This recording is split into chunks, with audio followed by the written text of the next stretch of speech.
शादी का सीजन था। शहर की गलियों में हर तरफ पीली रोशनी, बैंड की आवाज़ सुनाई दे रही थी, ढोल की आवाज़ और खुशियों की चहल पहल थी। लेकिन इन्हीं खुशियों के बीच एक घर ऐसा भी था जहां मुस्कान तो थी, पर दिलों में डर छुपा हुआ था। उस घर की बेटी आर्या, मिडिल क्लास परिवार की, पर संस्कारों में अमीर, साधारण कपड़े, पर चेहरे पर ऐसी कशिश कि कोई भी एक बार देखे तो पलटकर देखे बिना रह ना पाए। पढ़ी लिखी, तेज दिमाग वाली और सबसे बड़ी बात, अपने आत्मसम्मान से कभी समझौता न करने वाली। उसके माता पिता ने उसकी शादी पहले ही एक अच्छे घर में तय कर दी थी। आर्या का शादी सचिन नाम के लड़के से तय हुआ था। लड़का सचिन सीधा साधा, पढ़ाई में अव्वल, सरकारी नौकरी की तैयारी कर रहा था। आर्या ने सचिन से ज्यादा मुलाकात नहीं की थी, लेकिन माता पिता के चेहरे पर सुकून देखकर वो भी संतुष्ट थी। सब कुछ ठीक चल रहा था, लेकिन कहानी यहीं खत्म नहीं होनी थी। एक दिन शाम को आर्या बाजार गई। शादी की खरीदारी थी, चूड़ियाँ, कपड़े, कुछ ज़रूरी सामान खरीदने थे। बाजार हमेशा की तरह भीड़ से भरा हुआ था। उसी भीड़ में एक काली थार आकर रुकी। दरवाज़ा खुला और उस थार में से उतरता है राघव, स्थानीय विधायक का बेटा। उसके नाम से ही डर चलता था। शहर के सारे लोग जानते थे कि वो हमेशा गुंडागर्दी करते रहता है। लोगों को धमकी देना, मर्डर करना, लड़ाइयाँ किए बिना उसका मन नहीं लगता। पुलिस तक उससे कतराती थी। उसकी जिंदगी का नियम था, जो पसंद आ जाए वो चाहिए ही चाहिए। और उसी दिन उसकी नज़र आर्या पर पड़ गई। पहली नज़र और गलत चाहत। आर्या चूड़ियों की दुकान पर खड़ी थी, साधारण सलवार कुर्ता, खुले बाल और आंखों में सादगी। राघव कुछ सेकंड के लिए रुक गया। वो राघव जो हर दिन नई लड़कियों से घिरा रहता था, आज पहली बार किसी लड़की को देखकर चुप हो गया। उसने अपने दोस्त से धीमे स्वर में कहा, "ये लड़की मुझे चाहिए।" दोस्त हंस पड़ा और कहा, "भाई, ये तेरे टाइप की नहीं है, लगती है घर गृहस्थी वाली।" राघव की आंखों में अजीब सी चमक आ गई। राघव कहा, "अब तो और मजा आएगा।" आर्या को कुछ अजीब लगा। उसे महसूस हुआ कि कोई उसे लगातार देख रहा है। वो पलटी और उसकी नज़र राघव से टकरा गई। बस उसी पल आर्या के दिल में अनजाना डर उतर गया। वो बिना कुछ कहे तेज कदमों से वहां से चली गई। घर पहुंची तो उसका चेहरा उतरा हुआ था। माँ ने पूछा, "क्या हुआ बेटा?" आर्या ने सच नहीं बताया, लेकिन उस रात वो ठीक से सो नहीं पाई। उधर राघव अपने घर में बैठा था, शराब का ग्लास हाथ में लिए और आंखों में जुनून था। उसने अपने पिता से कहा, "पापा, मुझे एक लड़की पसंद आ गई है, मुझे उससे शादी करनी है।" विधायक हैरान हो गया कि जो लड़का शादी के नाम से चिढ़ता था, आज वो खुद शादी करने की बात कह रहा है। विधायक ने खुशी से पूछा, "कौन है वो लड़की?"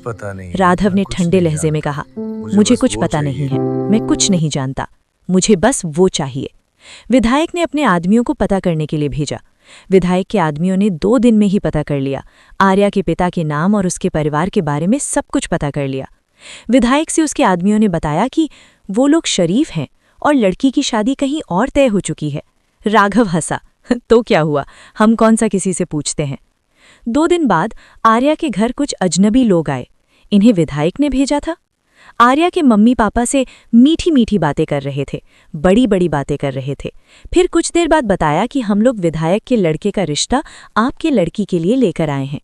जैसे ही आर्या के पिता को पता चला कि रिश्ता विधायक के बेटे का है, उनका चेहरा पीला पड़ गया। उन्होंने साफ मना कर दिया और उन्होंने कहा कि हमारी बेटी की शादी तय हो चुकी है और हम उसे किसी गलत हाथ में नहीं देंगे। उस रात आर्या के पिता सो नहीं पाए। उन्हें पता था इस ना की कीमत बहुत भारी हो सकती है।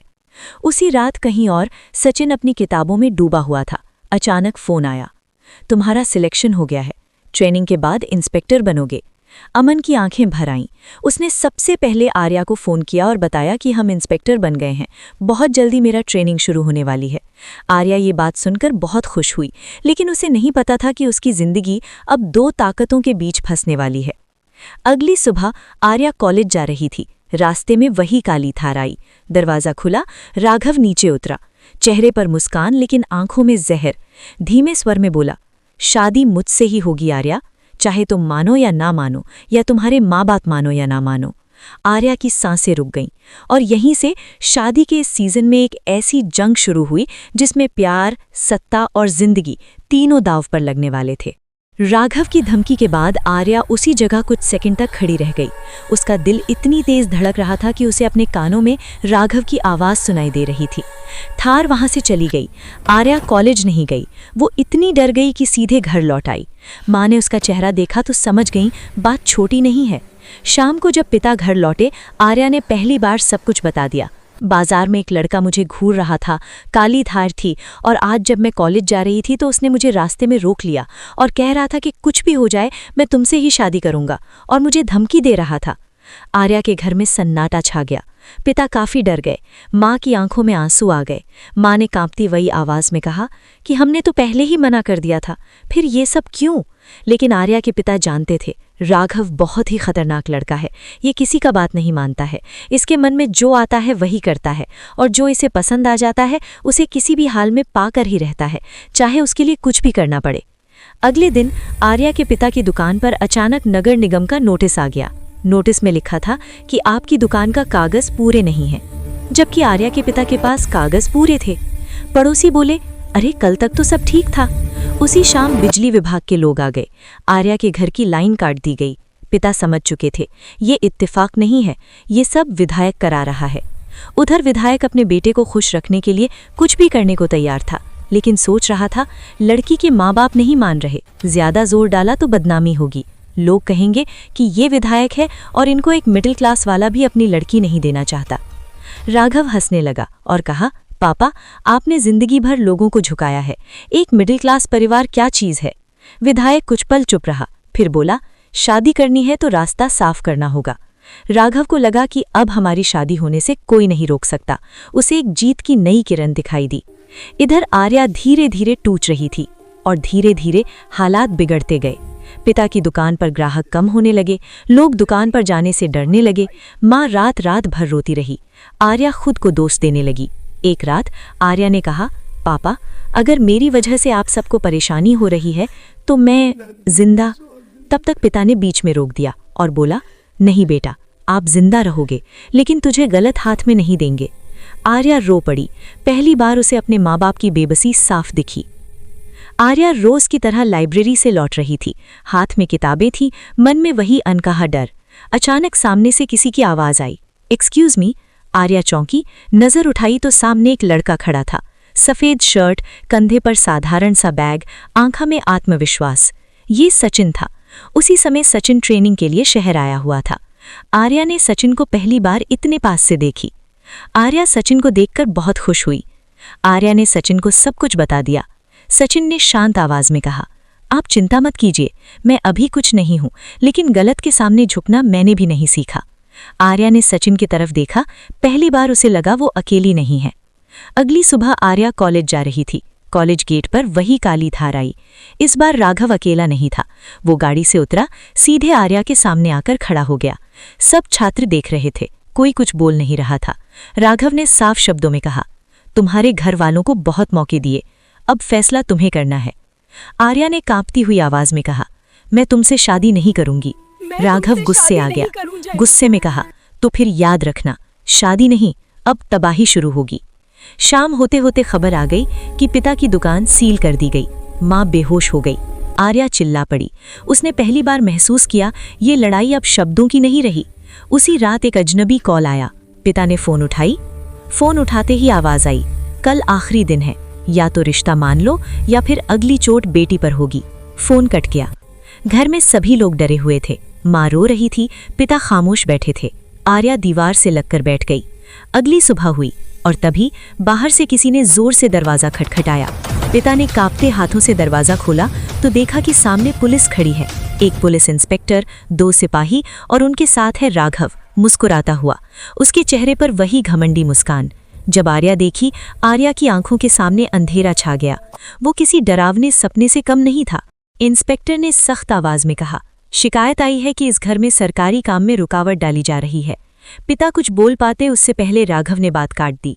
सर, यही लोग हैं, बहुत दिनों से परेशान कर रहे हैं। माँ कांपते हुए बोली, हमने क्या किया है साहब? इंस्पेक्टर ने कागज आगे बढ़ाया। आपकी दुकान में नियमों का उल्लंघन पाया गया है और ऊपर से लोग आपके खिलाफ शिकायतें भी दर्ज कराए हैं। आर्या समझ गई, हमारे खिलाफ भारी साजिश रचा जा रहा है। राघव आर्या के पास गया और आर्या से कहा, अभी वक्त है। खुशी खुशी शादी कर लो हमसे, नहीं तो तुम्हारे परिवार को बर्बाद कर दूंगा, जीने के लायक नहीं छोड़ूंगा। अब की बार जा रहा हूँ, लेकिन तुझको ये आखिरी मौका दे रहा हूँ। अब तुम ही फैसला करो, अपने परिवार को खुशी देखना चाहती हो या तबाह होते हुए। राघव आर्या को वार्निंग देने के बाद पुलिस को लेकर वहां से चला जाता है।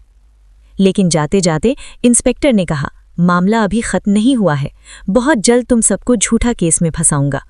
आर्या और उसकी माता पिता काफी डरे हुए थे। घर के अंदर कोई खुश नहीं था। उसी रात राघव अपने पिता के सामने खड़ा था। अपने पिता से कहा, बहुत ड्रामा हो गया पापा, अब सीधा रास्ता अपनाते हैं। क्या मतलब? शादी अगले हफ्ते। मैं उसे शादी करूंगा, लड़की माने या ना मुझे उससे कोई फर्क नहीं पड़ता। क्या मतलब? लोग वही कहेंगे जो आप चाहेंगे पापा। फिर विधायक ने भी सोचा कि अगर बेटा ठन ही लिया है कि मुझे उसी लड़की से शादी करनी है तो फिर ठीक है, बेटे की खुशी के लिए तो मैं कुछ भी करूंगा। 2 दिन बाद विधायक के बेटे की शादी होने वाली है। बैंड बुक हो गए, मैरिज हॉल तय हो गया, पंडित बुला लिए गए, शादी का दिन भी तय हो गया। जब ये खबर आर्या तक पहुंची, ये खबर सुनते ही मानो उसकी सांस ही रुक गई। माँ रो पड़ी। पिता की आंखों में शर्म और गुस्सा था। आर्या ने पहली बार कहा, पापा शायद मैं हार गई हूँ। पिता ने उसका सिर अपने कंधे पर रख लिया। नहीं बेटा, जब तक सांस है लड़ेंगे। लेकिन उनकी आवाज में पहले जैसा भरोसा नहीं था। आर्या ने सचिन को फोन किया और अपना दुख भरी पूरी कहानी बताई। पूरी बात सचिन को साफ साफ बता दिया। सचिन ने आर्या को हिम्मत देते हुए कहा, आप टूटेंगी नहीं, मैं हूं आपके साथ, और अगर कोई आपको तोड़ेगा तो वो मुझसे पहले टकराएगा। उस पल आर्या की आंखों में आंसू थे, लेकिन दिल में एक हल्की सी उम्मीद भी जागी। इधर शादी की सजावट शुरू हो चुकी थी। उसी रात सचिन ने एक नंबर डायल किया। ये नंबर उसका सीनियर अफसर का था और सचिन ने कहा, सर मैंने सब देख लिया है, अब वक्त आ गया है। दूसरी तरफ से आवाज आई, ठीक है सचिन, हम तैयार हैं, जब तुम कहो। अमन ने फोन बंद किया। उसने अलमारी से कुछ फाइलें निकाली। इधर अगली सुबह आर्या के घर एक लिफाफा आया। आर्या ने लिफाफा देखा, अंदर शादी का कार्ड था। उसका नाम किसी और के नाम के साथ छपा था। उस कार्ड में लिख था, शादी का तारीख 3 दिन बाद। माँ को जैसे ही पता चला, माँ बेहोश हो गई। पिता दीवार का सहारा लेकर बैठ गए। शादी का मंडप सज रहा था, शहर रोशनी में डूबा था। सुबह होते ही पूरा इलाका सज चुका था। मैरिज हॉल के बाहर बड़े बड़े पोस्टर लगी हुई थी। फूलों की लड़ियां से सजा हुआ था। ढोल की सुहावने आवाज आ रहे थे। शहर में चर्चा थी, विधायक के बेटे की शादी है। लेकिन किसी को ये नहीं पता था कि ये शादी नहीं, एक तूफान है। आर्या कमरे में बैठी थी और उसके लाल साड़ी सामने रखी थी। माँ कांपते हाथों से आर्या को चूड़ियां पहनाने की कोशिश कर रही थी। पिता कोने में खड़े थे और उनकी नजरें जमीन पर थी। आर्या ने धीरे से कहा, माँ अगर आज मैं हंसूं तो समझना मजबूरी है। माँ फूट फूट कर रो पड़ी और आर्या से कहा, भगवान भी आज चुप है बेटा। उधर राघव मैरिज हॉल में घूम रहा था, नेताओं, अफसरों, दबंगों से घिरा हुआ। वो हंसते हुए बोला, देखना, आज के बाद कोई मेरा नाम लेने से पहले 100 बार सोचेगा। उसके पिता विधायक ने बस इतना कहा, आज कोई बवाल नहीं चाहिए। राघव मुस्कुराया और कहा, आज तो सिर्फ शादी है पापा। उसी समय एक सरकारी गाड़ी मैरिज हॉल से थोड़ी दूरी पर रुकी। सचिन अंदर बैठा था, पूरी वर्दी में था, सीने पर बैज। उसने गहरी सांस ली, फोन निकाला, फिर अपने फोन से एक कॉल किया। सर, सब तैयार है। दूसरी तरफ से जवाब आया, कानून आज बोलेगा सचिन। बैंड बजने लगा, बारात अंदर आई। आर्या को मंडप की तरफ ले जाया गया। आर्या को हर कदम भारी लग रहा था। उसकी नज़र भीड़ में किसी को ढूंढ रही थी, लेकिन सचिन कहीं दिखाई नहीं दे रहा था। राघव मंडप में बैठा था। उसने आर्या को देखा और हल्की मुस्कान दी। पंडित मंत्र पढ़ रहा था। मंत्र पढ़ने के बाद पंडित ने कहा, कन्या को मंडप में बुलाया जाए। आर्या उठी और मंडप की तरफ जाने लगी। पैर लड़खड़ा रहे थे। आर्या और राघव को एक साथ मंडप में बैठाया गया। तभी सायरन की आवाज आई। पूरा हॉल सन रह गया। गेट पर कई पुलिस गाड़ियां आकर रुकी और सचिन के साथ बहुत सारे कमांडो भी थे। भीड़ में खलबली मच गई। दरवाजा खुला, अंदर दाखिल हुआ इंस्पेक्टर सचिन। पूरा हॉल में हलचल मच गया। राघव काफी गुस्से में आ गया और राघव खड़ा होकर काफी गुस्से में कहा, ये क्या बदतमीजी है? तुम्हारा हिम्मत कैसे हुआ यहाँ पर आने का? किसकी इजाजत से तुम यहाँ आए हो? सचिन ने सख्त आवाज में कहा, कानून की इजाजत से। उसने आगे बढ़ते हुए कहा, राघव सिंह, आप पर अपहरण का आरोप है। कई लोगों ने बयान दिया है कि तूने उन्हें जान से मारने की धमकी दिया है। और एक लड़की को जबरदस्ती शादी के लिए मजबूर करने और जबरदस्ती शादी करने का मामला दर्ज किया गया है। जिस सच को सालों तक फाइलों में दबाकर रखा गया था, आज वही सच सबके सामने खड़ा था। यह सिर्फ शादी नहीं थी, ये एक लड़की की जिंदगी पर किया गया हमला। सबूत हमारे पास हैं Raghav, audio recording, video clips, गवाहों के बयान। वो सबूत जो धीरे धीरे राघव और उसके पिता के चेहरे से रंग उड़ा रहे थे। सचिन बोला, जब सच सामने आता है तो ताकत नहीं, कानून बोलता है। और तूने जो अभी कर रहा था वो शादी नहीं, अपराध था। विधायक सोच आगे समझकर आया कुछ भी और कहा, करना, कहीं ऐसा ना हो कि तुम्हारा करियर बर्बाद हो जाए। सर, मैं हमेशा सच का साथ देता हूं, इसलिए मैं कभी डरता नहीं हूं। सचिन ने कमांडो को इशारा किया। कमांडो आगे बढ़े और राघव को पकड़ लिया। हथकड़ी लगी। राघव चिल्लाया। मंडप में खामोशी छा गई। राघव और उसका पिता पुलिस गाड़ी में ले जाए गए। हॉल में सन्नाटा था। पंडित ने धीरे से कहा, शादी रोक दी गई है। अमन आर्या के सामने आया। मैं देर से आया, लेकिन गलत होने नहीं दिया। आर्या की आंखों से आंसू बहने लगे, लेकिन वो खुशी के आंसू थे। माँ और पिता उनके पास आए। पिता ने सचिन पर काफी गर्व महसूस करने लगे। आज वो बहुत खुश थे। उन्होंने सचिन से कहा, बेटा, आज आप भगवान बनकर आए। अगर आज सही वक्त पर नहीं आए होते तो मेरी बेटी का जिंदगी बर्बाद हो जाता और हम भी जी नहीं पाते। कुछ महीने बाद सचिन और आर्या के परिवार वालों ने धूमधाम से पूरे रिश्तेदारों के बीच शादी किया। आर्या और सचिन साथ फेरे ले रहे थे। इस बार डर नहीं था, मजबूरी नहीं थी, सिर्फ सुकून था। आर्या और उसकी माता पिता इस शादी से बहुत खुश थे और अब की बार खुशी से धूमधाम से शादी करा रहे थे। इनके रिश्तेदार भी आए हुए थे, बहुत सारे। दोस्तों, ऐसी और भी वीडियो देखने के लिए कृपया चैनल को सब्सक्राइब करें और बेल आइकन को ऑल पर कर दें। और दोस्त, सबसे महत्वपूर्ण बात, ख्याल रखिएगा अपना। मिलते हैं नए वीडियो में। बाय।